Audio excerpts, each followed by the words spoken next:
Hey guys, what's up? I can't sleep, so I thought I'd do a fun vlog. You know, when I was a kid, the radio was my best friend. I used to listen all the time. I lived in a little town in Oklahoma of about 30,000 people. We had 3 radio stations. We had the AM station, which was talk radio. I, of course, wasn't listening to that. And then we had a country station. Well, you all know I wasn't listening to that. I was listening to KLOR, which was the top 40 station in Ponca City, Oklahoma. It was on the same street that my house was on. I used to ride my bike down there and go up to the 3rd floor, go in the elevator, get out of the elevator, look at this sliding glass door, which was to this little tiny studio where they'd broadcast out of, and watch this dude named Lou McCullough. He had like a blonde fro and a big mustache. And I used to want to be him, man. I was like, you know what? I want to be that guy when I grow up. He had to have programmed his own stuff because it was so good. And nobody else quite hit what Lee did. But I listened to it all the time. It was my best friend. I didn't have always, I didn't have siblings to play with per se. My siblings were older than me. They were out doing their own things, living their lives. I was stuck home alone a lot. I'm talking young, 8, 9, 10 years old. I would play with my toys or my hamster or whatever, and I would listen to KLOR. And I love music anyway. So this was my outlet to the world. The only other source I really had to hear music was things like, back then, USA Network's Night Flight. I would stay up all night to watch that. If you remember Night Flight, a lot of you do, a lot of you don't.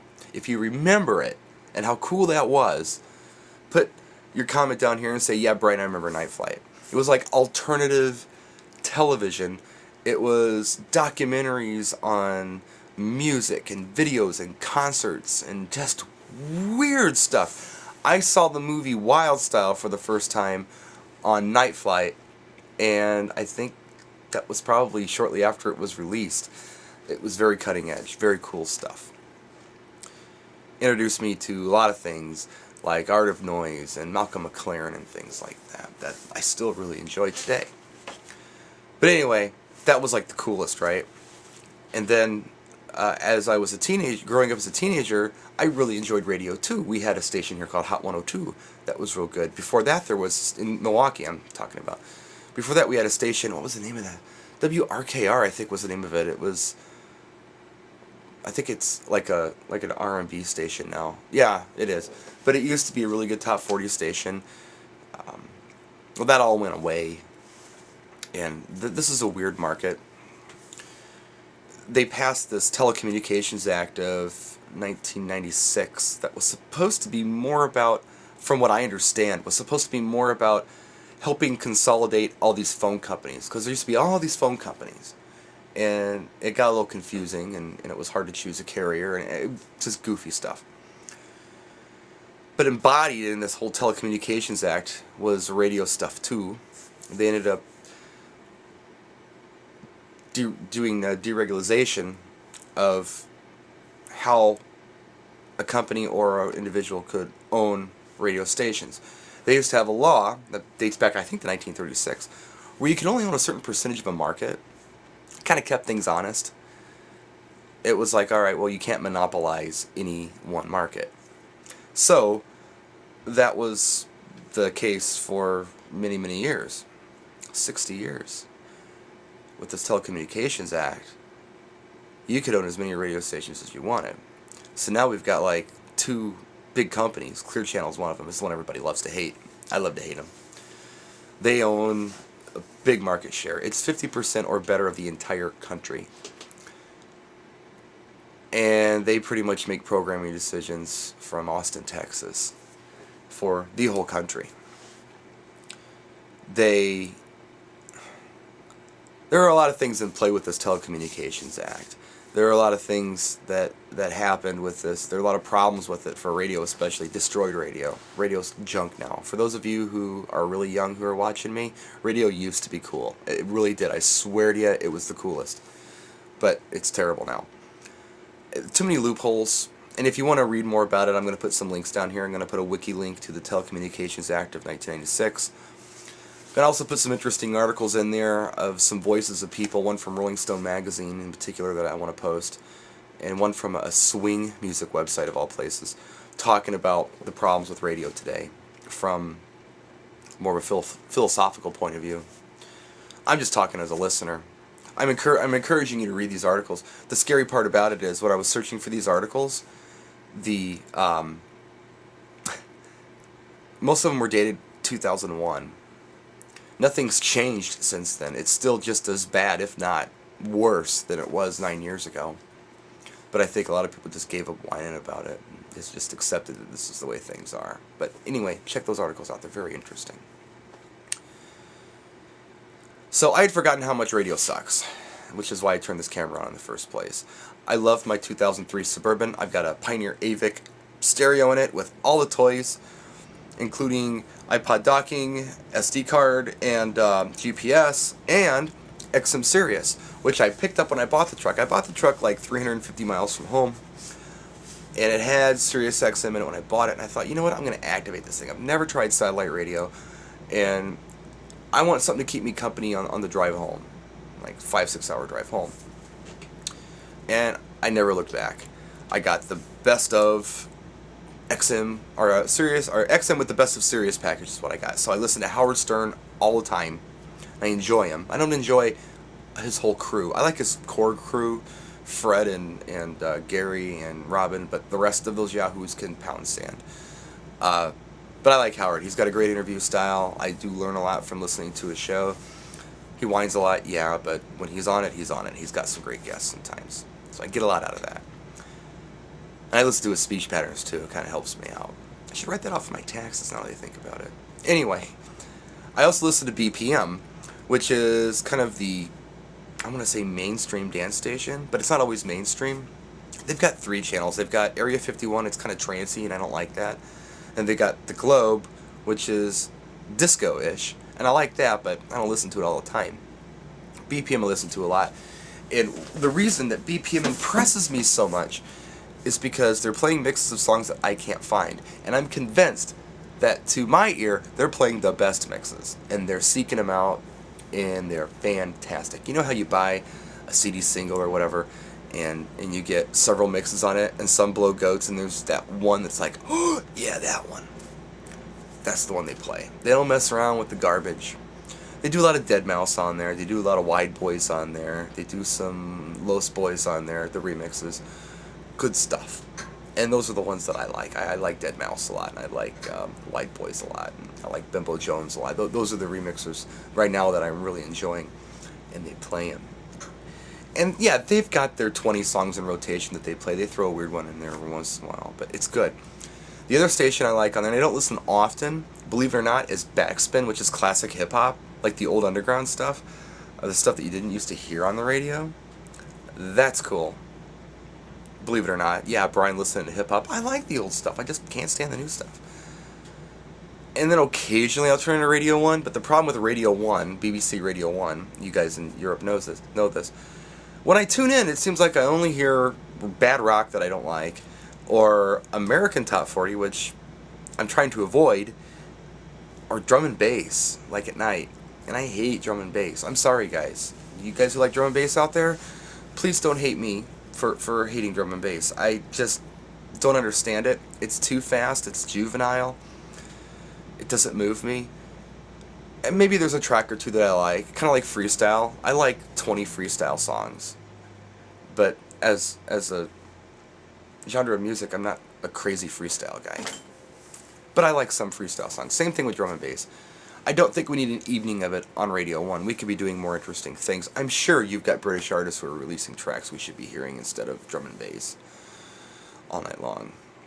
But anyway, so those are the stations I listen to. And they're in my Suburban. So Earth Week was last week, and I was also trying to save some money, so I started driving my little Chevy S10, which I get probably 7 miles to the gallon better in it than I do in my Suburban. And I don't have Sirius XM in the S10.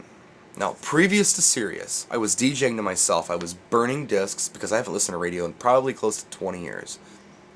And I think about it real hard. Probably 18 years ago I tuned out a radio. It's probably that long ago. Unless I was driving through Chicago. In that case, I checked out B96 and some other stations. But anyway, so I would DJ to myself through either CDs or my iPod, which I haven't updated in 6 months. because I've been listening to Sirius XM. And I kind of got spoiled by BPM and Stern, and I turned on radio. Oh my God. Bad stuff. Not good. And to make it even worse, I've been hearing commercials about how great this HD radio is. How you get all these new choices and these new channels. Let me tell you about HD Radio Milwaukee. Because I do have it in the little truck. I don't have it in the big truck, but I have it in the little truck. Little $50 mod I bought, stuck on there. Kiss FM's alternative station is comedy. It's the All Comedy Radio Network, I think they call themselves. Now, I've had this HD interface for a year now, I guess, a little over a year. It's about the same 48-hour loop of comedy clips, all edited, and it sounds like an AM radio. Nothing close to CD quality. Absolutely awful. It's a computer, basically. It's been playing the same shit out of somewhere in California for at least the last year. And then there's an alternative station to, I guess, our adult contemporary station that's blues. The oldie station has an alternative oldie station, and the rock station has an alternative rock station. But there are no new choices. When I was in LA, there were some cool choices. Chris Bedke, Chris Michaels as he calls himself sometimes, turned me on to HD radio and says, how cool is this? Check out all these stations we got. And they got some good stuff. There were energy stations and dance stations and house stations. You know, there was one that was really good, and I was so disappointed when they came in and did the call letters. And I'll explain myself on that one a little bit, so nobody gets the wrong idea. But he turned the station on. They're playing all these jams that I dig. All the stuff that I've gotten on Ministry of Sound CDs or Now CDs or whatever. Good dance stuff from the past 10 years. Like, oh wow, they're playing this. I've never heard anyone play this. And then they come in and do their call letters and they're like, you know, welcome to Los Angeles's gay voice. It's like, oh man. Don't get me wrong, man. We've got gay view. We got a lot of gay viewers out there. We got a lot of gay friends out there. Some of them you might not even know they're gay, who watch and do videos. Good people. And I got a lot of gay friends. And I got nothing against gay people. But I thought that was kind of a stupid stereotype. As a side note, I thought, well, why is this gay music? Now, what is gay music? I mean, I understand Latino music is in Spanish. I get that. Italo music is in Italian. Gay music? Why does music have to have a sexuality? Why can't it just be for anybody? I thought that was kind of stupid, but anyway, I regress. Yeah, radio sucks, and it's too bad. The days of the guy going in and doing his own programming are long gone. A lot of times this stuff is pre-recorded somewhere else, very, very far away. You gotta remember, you guys in the UK who are checking me out, we basically ended up with one company in Texas that dictates programming to the entire country, for the most part. Now, every state is like a country. To go from Wisconsin to Illinois is probably like going from Italy to Greece, or from France to Germany. We got 50 states. And we've got one company controlling 50% or better of all radio stations and programming them, not on a local level. They say they are bullshit, they are not. It's pretty bad. It's pretty bad, guys. So as bad as you may think Radio 1 is, it's a lot better than what we got for an alternative. And you guys are lucky, right? Radio 1, in my opinion, I had this conversation with Jason early. He had said to me, probably maybe a year and a half ago or so, you know, Radio 1's just not as good as it used to be. It used to be the #1 station, and we used to listen all the time, but it's just not as good as it used to be. And I told him, I'm like, look, you know what? It's not about being #1. They don't have to be #1. What they have to do is be a standard. So what do you mean? Like, well, Radio 1's probably better than anything we have in the States. But seeing how you have stations better than Radio 1 that are not, I guess, government controlled, good. Because we've got private stations that have to at least be better than Radio 1. They kind of set a standard. Like Children FM, I really enjoyed them. I don't know if I explained myself very well or not. It's almost like they set the standard, and if you rise above that, then you're rocking. If you go below that, hey, BBC can always take the slack. You go above it, you got it made. So that's a good thing about Radio 1. I wish we had something like that here that was government controlled and not controlled by commercials and some big corporation that just want to make a lot of dough. Done with the vlog. Sorry, rambled on too long. What do you think of radio in your market? And when was the last time you tuned in? Practice and enjoy.